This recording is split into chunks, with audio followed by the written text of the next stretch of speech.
Ish haqidagi ayrim odoblarni aytib o'tamiz. Olim yoki yoshi katta insonlar turganda shulardan burun ovqatni boshlamaslik kerak yeyishda. O'rgataylik bolalarimizga. Katta odam olsin deymiz. Hozir bormi shu narsa? Abkalni bir chekkadan uraveradi. Endi hali bitta tovoqda bo'lsa kutib tursa kerak, lekin chiniga kelsa nima bo'ladi?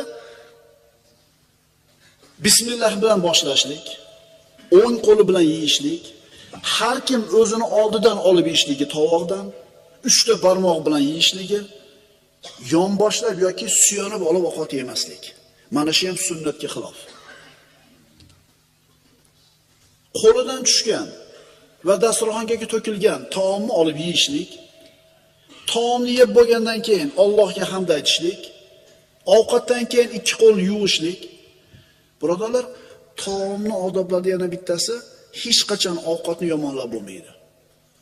Nabiy sallallohu alayhi vasallamning oldiga ovqat olib kelsa, Rasulullohga yoqsa yerdilar, agar yoqmasa indamay qo'yardi. Yoshlar, yoqmasa yemay qo'yinglar.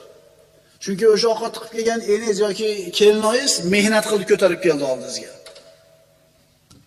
Shoshilmasdan yeyiladi, ortiqcha yeyilmaydi. Ko'proq odam tovoqqa qo'l uzatsa barakali bo'ladi. Ovqat issiq yeyilmaydi. Yeyilayotgan ovqatga puflanmaydi. Taomni bir chetidan yeb boriladi. Tikka turib yeyilmaydi. Tikka turib yeyilmaydi. Lekin dasturxon ustida gaplashib o'tirib ovqatlanishlik ham mustahab amallardan bo'ladi. Mana bilasizlar, ayrim g'ayri dinlarda ovqat yeyotganda umuman gapirmaydi. Indamaydi ular. Bu payg'ambarimiz sollallohu alayhi vasallamning sunnatiga xilof. Hamda Allohga hamd aytiladi.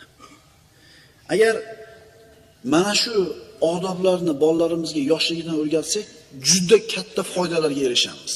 O'zi avvalambor sunnatga amal qilishlik dinimizning talabi. Endi mana shu sunnat orqasida qanaqa hikmatlar, qanaqa foydalar borligini yaxshi bilamiz.